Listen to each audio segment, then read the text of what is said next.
Antonio Guzmán Blanco, el ilustre americano, el más grande ejemplo del autócrata ilustrado por su capacidad para promover el progreso en el país, nació en Caracas el 28 de febrero de 1829, hijo de Anthony Leocadio Guzmán y Carlota Blanco Jerez de Aristigueta. Fue político, militar, estadista, diplomático, abogado y caudillo venezolano, siempre concentrado en el poder en su persona, creando la hegemonía política. Su influencia duró casi 2 décadas. Promovió el progreso y el logro de reorganizar el país en varios sentidos. Su obra de gobierno lo realizó en 3 etapas. El primero de 7 años, uno de los periodos más fecundos y progresivos de la historia venezolana. Dictó varios decretos importantes. Uno de los primeros fue que el Estado asumió la deuda de los trabajadores que habían abrazado la causa de la revolución. Inauguró un periodo fecundo y progresivo a través de la férrea orientación hacia el centralismo político y la modernización del país. Se derrimen los censos. Se reorganizó la Universidad Central de Venezuela. Se creó un conservatorio de bellas artes. Se dictó el decreto de instrucción primaria público y obligatoria.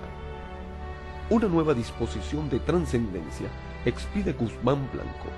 El decreto de la moneda nacional en Venezuela en adelante tendría una moneda de oro, plata y cobre, siendo la unidad monetaria el venezolano. Reformó la Constitución en el sentido que el voto debía ser público y firmado.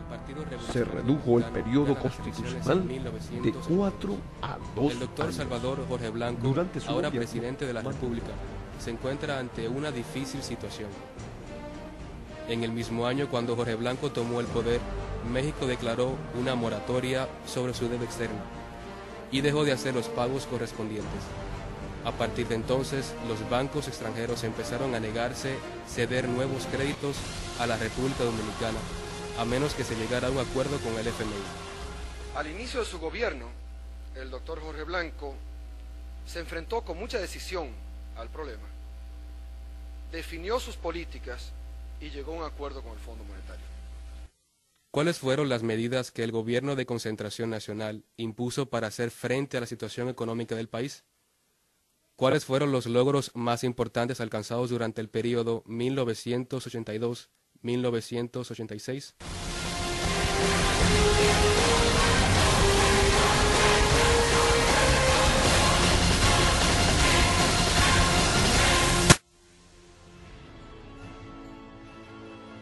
Fernando Valerio y Ulises Francisco Espaillat son los 2 nombres de los canales que fueron utilizados para el proyecto de irrigación de los ríos Yaque del Norte y el Bajo Yaque del Norte. Este proyecto benefició las más de 500.000 tareas de tierra en Navarrete, Santiago, Villacinda y Montecristi. Además, en el segundo aniversario, todos los componentes de una pesadilla y fue. Nadie pensó que podía perderse tanto en tan poco tiempo. Todo lo que se logró, no solo en los años anteriores, sino en décadas pasadas, se agotó y murió en apenas 4 años. La institucionalidad desapareció, las deudas nos agobiaron, no hubo sentido de patria ni siquiera para negociar, y hasta se envileció al inocente, espiando, inventando expedientes, deshonrando. Fue peor que una pesadilla.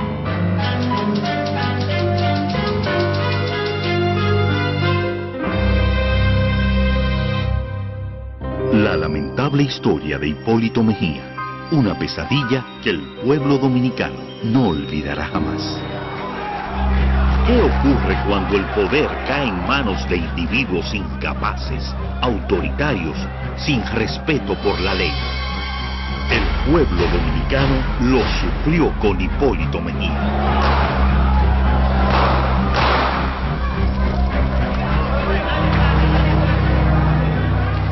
Juro por Dios, por la patria y por mi honor. En ese mismo año, durante la cumbre de Panamá, ya se hizo evidente su falta de preparación. La República Dominicana sufrió vergüenza ante el mundo. Pero no solo en el exterior la imagen de Hipólito Mejía iba de mal en peor. También en el país Hipólito continuó mostrando un creciente desprecio por la ley, aunque se viola por la democracia, a mí no me importa la Constitución, y por el pueblo dominicano. Estamos claros. La explosión de los precios convirtió a los supermercados en casas del terror. La reforma en el sector eléctrico acabó en desastre. Más de 500 millones de dólares fueron desperdiciados. En el 2003, el pésimo manejo de la política económica por parte de Hipólito Mejía y su equipo del desastre económico logró llevar 3 bancos a la que el dólar pasó a valer 60 pesos. No, es que cuando Hipólito las cosas estaban todos los días más caras. Inflación del 55%. La cosa estaba tan mala que tuve que dejar de mandar a mi hijo a la escuela. 60.000 alumnos fuera de las aulas. Cuando Hipólito, mi empresa quebró, mi hermano, quebró. Miles de empresas en quiebra. Yo no tenía cuarto para nada, ni para pagar luz, ni para pagar agua. Más de 1 millón de desempleados.